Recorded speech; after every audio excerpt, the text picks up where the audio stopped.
Marcus Kane had seen enough derelict ships to know when something was wrong. The veteran salvage operator floated in his EVA suit beside what should have been a routine scrap recovery, but the massive vessel before him defied every classification in his database. The ship stretched nearly 2 kilometers, its hull bearing no recognizable human or alien markings. "Control, this is Kane," he radioed back to his salvage vessel, the Rusty Anchor. "You sure this is just another piece of space junk?"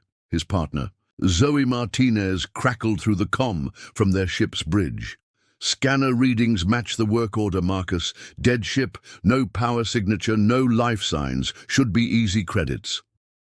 Marcus activated his suit's floodlights, illuminating sections of the mysterious vessel. The hull appeared to be constructed from an unknown alloy that absorbed his lights rather than reflecting them. Strange geometric patterns covered its surface, not quite mechanical, not quite organic. "I've never seen anything like this," he muttered, approaching what appeared to be an airlock. "The design doesn't match any ship in the colonial databases." Zoe's voice carried a hint of concern. "Marcus, maybe we should report this to the authorities. This could be some kind of alien artifact. And wait 6 months for the bureaucrats to decide what to do with it?" Marcus laughed grimly. "We need those credits now, Zoe. The Anchor won't repair herself." As he reached the airlock, Marcus noticed something that made his blood run cold. Fresh scratches marked the hull around the entrance, scratches that looked suspiciously like claw marks. But what creature could survive in the vacuum of space long enough to leave such marks? The airlock responded to his touch, cycling open with a soft hiss that somehow carried through his suit's audio pickups.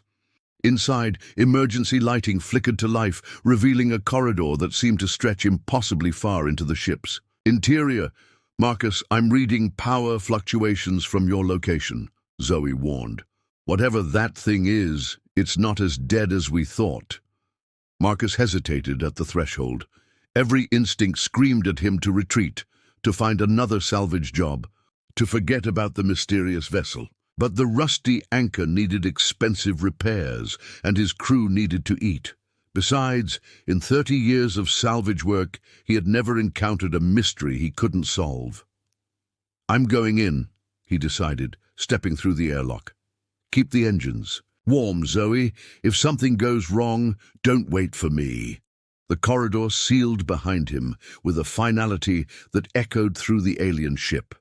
Emergency lights continued to flicker, creating dancing shadows that seemed to move independently of any light source. Strange symbols glowed faintly along the walls, pulsing in a rhythm that reminded Marcus uncomfortably of a heartbeat. As he ventured deeper into the vessel, Marcus couldn't shake the feeling that the ship was not just awakening, but watching him. The ship's interior defied conventional engineering. Corridors curved in impossible angles, and rooms seemed larger on the inside than their external dimensions should allow. Marcus had been exploring for 2 hours, his suit's air supply steadily diminishing, when he finally reached what appeared to be the vessel's central hub. The chamber was enormous, its ceiling lost in shadows above. In the center stood a massive structure that looked part machinery, part shrine. Crystalline formations jutted from metallic surfaces, glowing with an inner light that cast eerie patterns on the walls. "Zoe, are you getting this?" Marcus transmitted, activating his suit's recording equipment. "Barely," came the static-filled reply. "Your signal keeps cutting out. Marcus, you need to see this. I've been running the ship's profile through every database I can access. I finally found a match." Marcus approached the central structure cautiously. Up close, he could see that the crystals contained swirling patterns of light, almost like captured galaxies. "What kind of match?" "It's human, Marcus, or it was. The design matches theoretical schematics from the Prometheus project, a secret military initiative from over a century ago. According to these files, they were trying to build the ultimate warship. The revelation hit Marcus like a physical blow. "That's impossible," The Prometheus project was a myth, a story told in spacer bars. The files are real, Marcus, and according to the timeline, this ship, the UES Retribution, was the project's crowning achievement. It was supposed to be humanity's answer to the Kethtar invasion. Marcus remembered the Kethtar from history lessons. The alien empire had emerged from the Galactic Rim 50 years before his birth, conquering world after world with ruthless efficiency. Humanity had fought desperately, losing battle after battle, until the Kethtar mysteriously vanished, leaving their conquered territories empty. "If this is the Retribution," Marcus said, studying the strange machinery, "then what happened to its crew, and why was it floating dead in space?" His question was answered by a new voice, speaking directly into his mind rather than through his comm system. The voice was ancient, tired, but unmistakably human. "We saved them all," the voice said. "We saved humanity from the Kethtar, but the cost was everything we were." Marcus spun around, searching for the speaker, but found only shadows and crystalline light. "Who's there? Show yourself!" "I am Captain Victoria Reeves, former commanding officer of the UES Retribution." "What remains of me anyway?" The voice seemed to come from the crystals themselves. "We discovered the Kethtar's weakness, but using it required a sacrifice no one should have to make." The crystals pulsed brighter, and suddenly Marcus could see ghostly figures moving through the chamber. Translucent humans in military uniforms from a bygone era, going about their duties with grim determination. "We merged with the ship," Captain Reeves explained. "Our consciousness became part of its systems. It was the only way to channel enough psychic energy to turn the Kethtar's own mind control abilities against them. We drove them mad, sent them fleeing back to whatever dimension they came from." Marcus watched in fascination and horror as the spectral crew continued their eternal duties. "But you're trapped here." "We chose this fate willingly," Reeves replied. "But now, after all these years, something is changing. The barriers between dimensions are weakening, and the Kethtar are stirring again." Marcus felt the ship tremble. Around him, and through the viewport of the central chamber, he saw space itself beginning to ripple like water. The fabric of reality seemed to be tearing, revealing glimpses of something vast and malevolent beyond. "Captain Reeves," Marcus said urgently, "what's happening?" The ghostly figure of the captain materialized more solidly, her face etched with concern. "The dimensional barriers are failing. Our presence here has been maintaining them, but we're fading. After a century of holding the line, our psychic energy is nearly depleted." Through his comm, Marcus heard Zoe's panicked voice. "Marcus, get out of there now. My instruments are going crazy. Something massive is approaching from... I don't know where it's coming from. It's like space is folding in on itself." The crystalline formations around the chamber began resonating with increasing intensity. Marcus could feel the vibrations in his bones, a deep thrumming that spoke of powers beyond human comprehension. "The Kethtar," Captain Reeves said grimly. "They've found us. They're using the dimensional weakness to probe our reality again." Marcus saw them then, glimpsed through the tears in space, vast creatures of shadow and malice, beings that existed partially outside normal dimensions. Their forms shifted and writhed, defying the eye's attempt to focus on them. But their intent was clear. They hungered for the worlds beyond. "What can I do?" Marcus asked. "I'm just a salvage operator." "You're human," Reeves replied, and there was something like pride in her spectral voice. "That means you have the same potential we did, the same stubborn refusal to give up when everything seems hopeless." The ship shuddered more violently as something massive pressed against the dimensional barriers. Alarms that had been silent for a century began wailing throughout the vessel. "The Retribution's weapon systems are still functional," Captain Reeves explained, "but they require a living consciousness to activate them. We can guide you, But you must be the one to make the choice. Marcus looked around the chamber, seeing the ghostly crew members turning to face him with expressions of desperate hope. These people had sacrificed everything to protect humanity once before. Now they were asking him to make a similar choice. If I do this, will I end up like you, trapped forever? Perhaps, Reeves admitted. The psychic feedback from the weapons could bind your consciousness to the ship, but there's another possibility. You could survive, and if you do, you'll carry within you the knowledge of how to defeat the Kethtar permanently. Through the viewport, Marcus saw the first Kethtar scout ships beginning to materialize in normal space. Their arrival sent waves of wrongness through the cosmos, reality bending around their alien presence. Zoe's voice crackled through the comm again.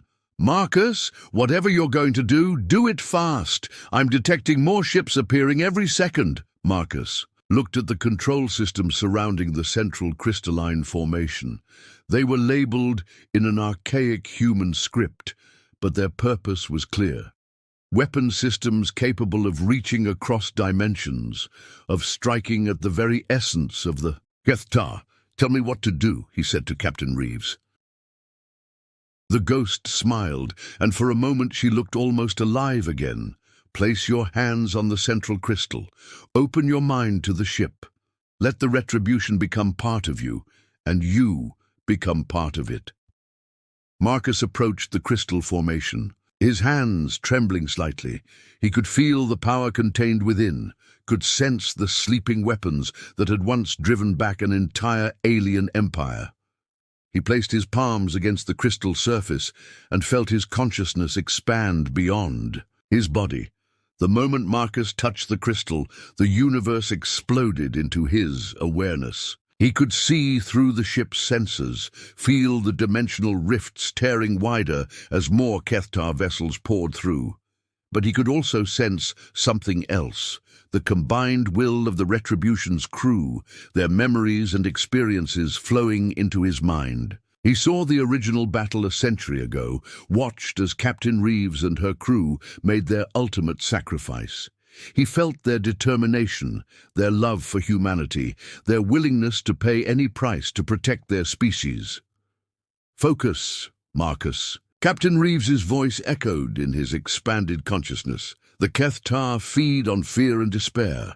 You must show them something they've never encountered, human defiance in the face of impossible odds. Marcus felt the ship's weapon systems coming online, powered by his life force and guided by the ghostly crew's experience.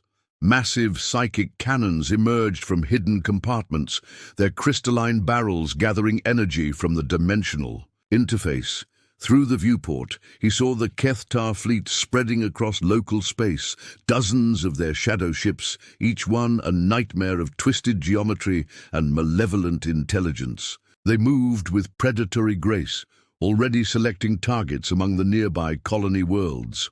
Fire, Marcus commanded, and the Retribution unleashed its first salvo. The psychic energy beams struck the lead Kethtar vessels, and the results were immediate and devastating. The alien ships didn't just explode, they collapsed in on themselves, their dimensional anchors severed, casting them back into the void between realities. But the effort cost Marcus dearly. He felt his life force draining into the weapons, his consciousness beginning to merge with the ship's systems.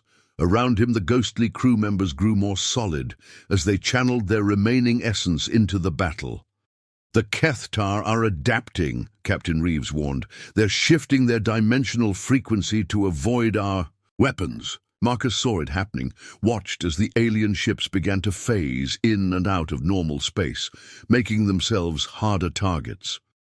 But human ingenuity had always been about adaptation, about finding solutions when none seemed to exist. Then we adapt too, Marcus said, pushing more of his consciousness into the ship's systems. He felt the Retribution responding, its weapons recalibrating, its targeting systems learning to track enemies across multiple dimensions. The battle raged for what felt like hours, but was probably only minutes. Each shot from the Retributions Weapons drove back more Kethtar ships, but each shot also pulled more of Marcus's essence into the crystalline matrix. Meanwhile, through the ship's communications array, Marcus could hear Zoe coordinating with nearby defense forces. Human ships were arriving, drawn by the impossible spectacle of the ancient warship-fighting beings from beyond normal space. "This is Admiral Norton of the Terra Defense Fleet," came a voice over the general comm channel. "Unknown vessel. Identify yourself and your intentions." Marcus tried to respond, but found his voice no longer worked through normal channels. Instead, he broadcast his thoughts directly. "This is Marcus Kane aboard the UES Retribution. We're engaging hostile extra-dimensional forces." The silence that followed was profound. Then Admiral Norton's voice returned, filled with awe. "The Retribution? That's impossible. That ship has been lost for over a century." "Lost, but not forgotten," Marcus replied, even as he felt more of himself merging with the ship. "And not finished with its mission." The final wave of Kethtar ships was the largest yet, their forms more stable in normal space as they committed fully to the assault. Marcus could feel their alien hatred washing over him, their fury at being denied their prey once again. But he could also feel something else, the approaching human fleet, hundreds of ships converging on their position. Humanity might not have the Retribution's dimensional weapons, but they had something the Kethtar had never understood, the willingness to stand together against any threat. As the human fleet engaged the remaining Kethtar forces, Marcus felt his consciousness stabilizing within the ship's systems. Unlike Captain Reeves and her crew, who had been consumed entirely by their sacrifice, something about Marcus's salvager instincts, his lifetime of fixing broken things, had allowed him to maintain his individual identity while bonding with the Retribution. "You're still you," Captain Reeves observed with wonder. "After all these years, we never thought it was possible to merge with the ship and remain human." Marcus could feel the battle turning. The combined firepower of the human fleet, guided by the Retribution's dimensional sensors, was systematically destroying or driving back the Kethtar invasion force. But more importantly, he could sense something changing in the fabric of space itself. The dimensional barriers, he realized, they're healing.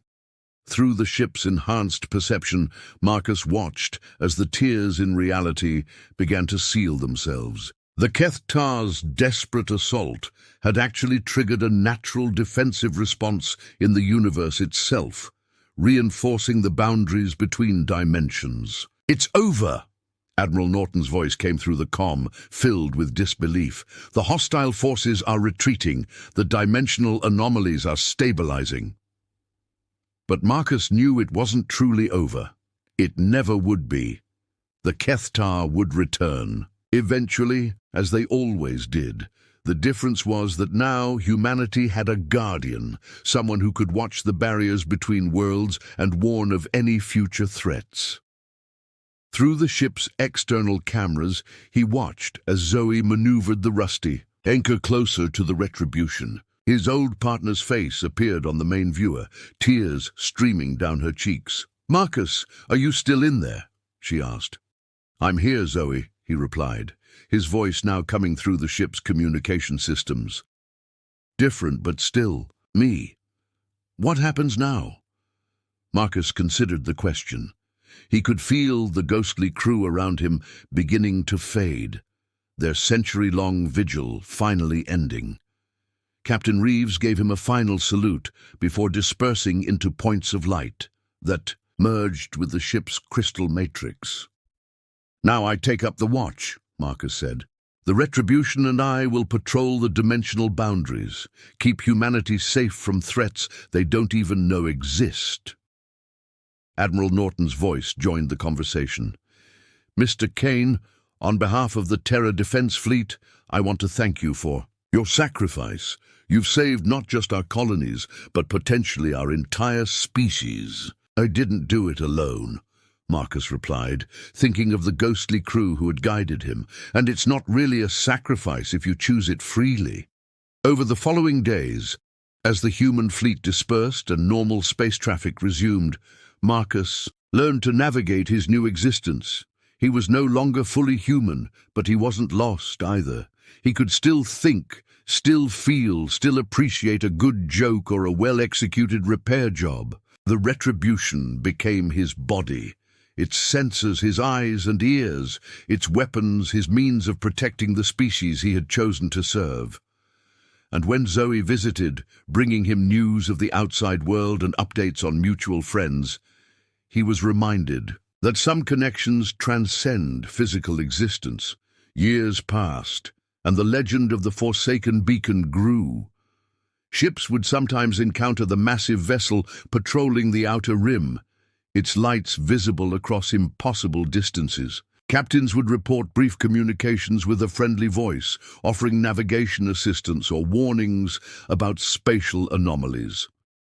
Marcus Kane, the salvage operator who had become humanity's first and last line of defense against extra-dimensional threats, watched over his species with the patience of someone who had all the time in the universe and the determination of someone who had chosen his fate willingly. And in the depths of space, where reality grew thin and other things stirred in the darkness, the Retribution stood guard, its human heart beating with unwavering resolve. The galaxy was vast and full of dangers, but as long as humans like Marcus Kane existed, willing to sacrifice everything for others, the species would endure and thrive among the stars.